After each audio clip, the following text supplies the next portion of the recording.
Hey guys, today I just wanted to give a quick lesson on learning the note names, particularly focusing on C major, which is all the natural notes in the fretboard. Natural notes meaning no sharps, no flats. That would be just the white keys on the piano: C, D, E, F, G, A, B, and C. Alright, so these are some of the shortcuts or some of the tips that I have used to develop my understanding of the fretboard over the years. So number one, you've probably already done this, but if you haven't, learn the open strings, because the open strings are your starting point for everything. That's where our notes begin from. So the first open string is E, next one is A, D, G, B, and then E again. So one little shortcut already that you can find there is that we have two E strings: your lowest string, lowest in pitch, and your highest string. So they're both called E, so any note that you memorize, any note that you learn on your bottom string will also apply to your highest sounding string.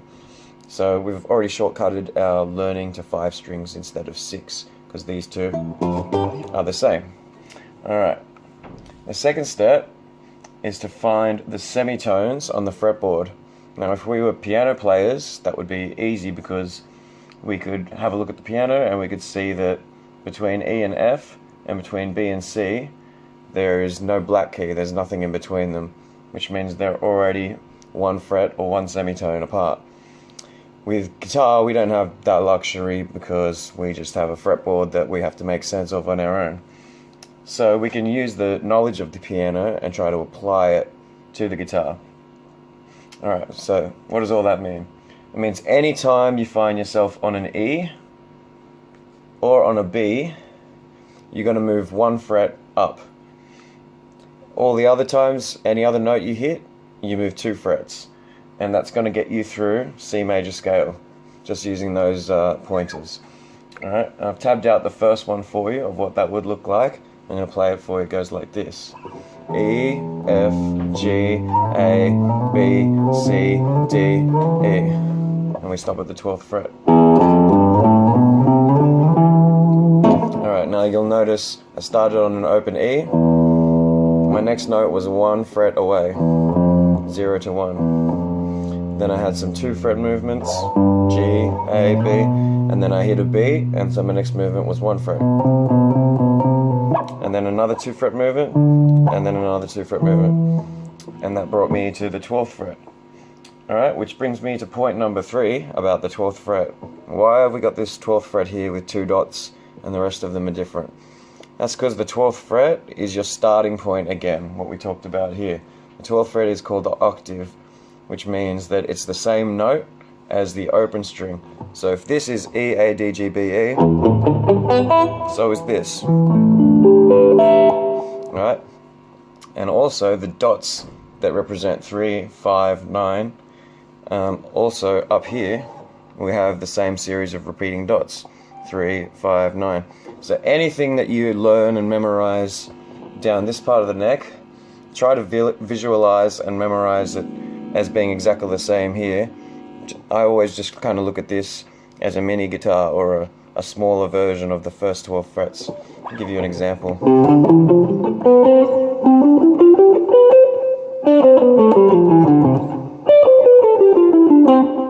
So the way I'm seeing that is that that's the 3rd fret, that's the 3rd fret, those notes are the same.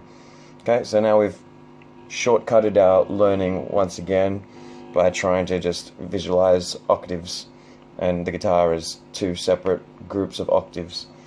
Alright, so once you're comfortable with those steps, try learning 1 string at a time, like I just showed you with the E.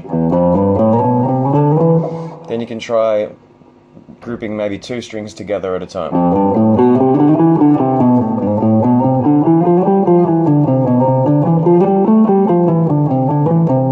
Just little things like that, like make up exercises, make up groupings, anything that you want to work on. If you want to work on your speed picking, do something that's going to be constructive for your left hand, your right hand, and your brain as well. Alright, so step 4 was combine strings and look for scales. So once we have this knowledge of the fretboard, we can try to make a bit of sense of it and, you know, use this knowledge to build scales. So what scales can we build out of the white notes? Well, the white notes are C major, so we can build a C major scale. We can also build the modes, or the other scales that live within this key. So there's actually 7 of them. A minor, G mixolydian, and so on. So if you can start connecting these and stringing them all together, you'll be able to see the modes and see the individual notes and not necessarily have to think so much about what scale am I playing, because you'll see the fretboard for what it is, you know, one big open landscape for you to play around with. Alright, the last step here. Once you've pretty confident that you've mastered that, or you've got a good grasp on C major scale, and you're seeing all the white notes on the fretboard, then it makes sense to progress to the other keys. It doesn't make any sense to progress to them if you haven't mastered this, because if I tell you to play an F sharp and you don't know where F is, you're lost. You're automatically one step behind. So master these white notes, master the C major scale, then we're going to start progressing into the other keys. So the other keys involve sharps and flats. A sharp is to take a note a semitone up. A flat is to take a note a semitone down. So the first 2 other keys I would suggest you look at are G major and F major. That's because they only involve one change to this thing which we've learned and we're comfortable with. Alright, so with G major, the one change is all your Fs become F sharps. So that moves our semitone formula around a little bit. B and C are still the same. E and F will no longer be a semitone apart, because the F will have moved up to F sharp. So that leaves us with a semitone now here and here. So G major looks like this if we go one string at a time.